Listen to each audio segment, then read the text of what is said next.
One of the most iconic scenes in cinematic history appears in Alfred Hitchcock's 1960 film Psycho.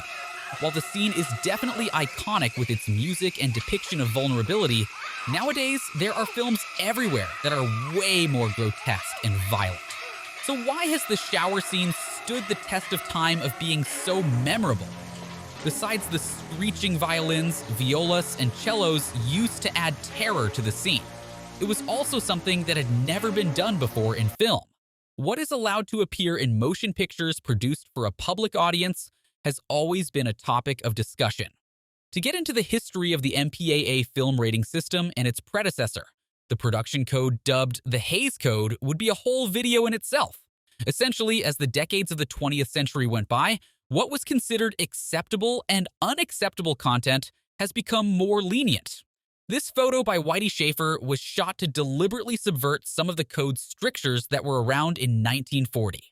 During the 1940s and 50s, Hollywood was facing serious competitive threats from the use of televisions and foreign films that were not bound by the production code. Therefore, by the 50s, studios and filmmakers found ways of both complying with the code, while at the same time circumventing it. By the time Psycho premiered in 1960, the production code had weakened authority, especially after explicit films appeared such as Cat on a Hot Tin Roof and Suddenly Last Summer. Therefore, when it was time for Psycho to be filmed, Hitchcock himself found ways to be explicit while also adhering to the code. Sort of. Right from the opening scene in which Sam and Marion are shown as lovers sharing the same bed, Marion is in a bra. Her lack of clothing and an unmarried couple shown in the same bed was seen as taboo at the time. Another scene was when Marion flushed a toilet with its contents, a torn-up notepaper fully visible. No flushing toilet had appeared in mainstream film and television in the United States at that time. The one scene that Hitchcock had the hardest time with the censors was the shower scene. The censors balked at what they perceived as nudity in the shower sequence. However, the dozens of cuts and swift edits made it seem like you could see nudity, but there wasn't any. The actress who portrayed Marion, Janet Leigh, wore moleskin patches to hide sensitive areas. The sheer amounts of cuts were done so that nudity and violence are implied and felt, but never actually seen. The knife never touched the body at all. It was just this fast cutting from one thing to another, the knife coming at the camera and so forth. Peter Bogdanovich said after attending a first press screening of Psycho, "It was actually the first time in the history of movies that it wasn't safe to be in the movie theater. And when I walked out into Times Square at noon, I felt I had been raped." Michael Colleri wrote about his mother's experience watching Psycho when it premiered in theaters.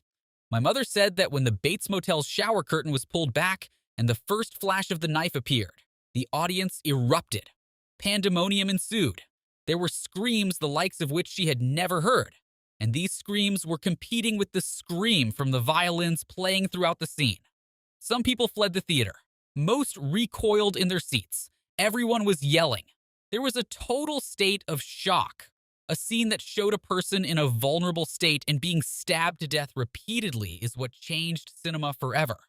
Alexandra Philippe said, "There were movies before the shower scene and movies after the shower scene. Not only was the shower scene shocking for its portrayal of violence, it was also one of the first films to kill off a major character so early in the story. Janet Leigh, who plays Marion, was a household name actress when she was casted for the role.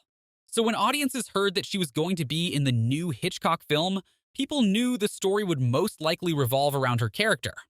This was true for the first part of the film, as we witness her steal $40,000 from her boss and set off to California to meet with Sam. We become invested in her story to see if she gets away with stealing the money. However, all that changes when she decides to spend a night at the Bates Motel. This is where we meet Norman Bates and his mother, although we never catch a glimpse of her. Mother, she's just a stranger. She's hungry and it's raining out. Mother, she's just a stranger. As if man don't desire strangers. As if... Once Marion is murdered, the entire plot we were following is now dead, and all we are left with is Norman and his mother.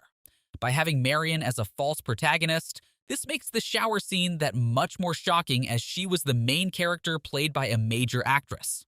While certain scenes in the film almost made it not premiere due to the production code, the film also had a hard time even starting the production process. In 1959, there was a novel that came out called Psycho. It was loosely inspired by the real-life case of a convicted murderer. Hitchcock's assistant, Peggy Robertson, saw a positive review of the novel and decided to give the novel to Hitchcock. However, Paramount Pictures had already rejected its premise for a film. Despite this, Hitchcock acquired the rights to the novel for $9,500. Paramount and Hitchcock had a contract between them for one more film, and the studio was expecting Hitchcock to adapt the novel, No Bail for the Judge starring Audrey Hepburn. However, she became pregnant and was unavailable to shoot a film. Therefore, Hitchcock wanted his last film with Paramount to be Psycho. He was even willing to film Psycho quickly and cheaply in black and white, using his Alfred Hitchcock Presents television series crew. Despite this cost-conscious approach, Paramount executives still rejected the film. The reason why Paramount was hell-bent on not adapting Psycho into a film is because their official stance was that the novel was too repulsive and impossible for film. Hitchcock countered that he personally would finance the project and film it at Universal International using his Shamley Productions crew if Paramount would distribute. In lieu of his usual $250,000 director's fee, he proposed a 60% stake in the film negative. This offer was finally accepted, and Hitchcock went on to start production of the film. The film was shot with a tight budget of $807,000 and in black and white. This actually made it possible for the shower scene to be less gory as they could use chocolate syrup rather than fake blood. The cost of the crew was only $62,000 and comprised mostly of the crew from Hitchcock's television series. Through the strength of Hitchcock's reputation, he was able to cast Lee for a quarter of her usual fee, paying only $25,000. Anthony Perkins was cast and agreed to be paid $40,000. Both stars were experienced and proven box office draws. Psycho was the second highest earning film in 1960, only behind Spartacus, and was the most commercially successful film of Hitchcock's career. It was Hitchcock's stubbornness to get the film made that prompted one of the most iconic scenes of all time.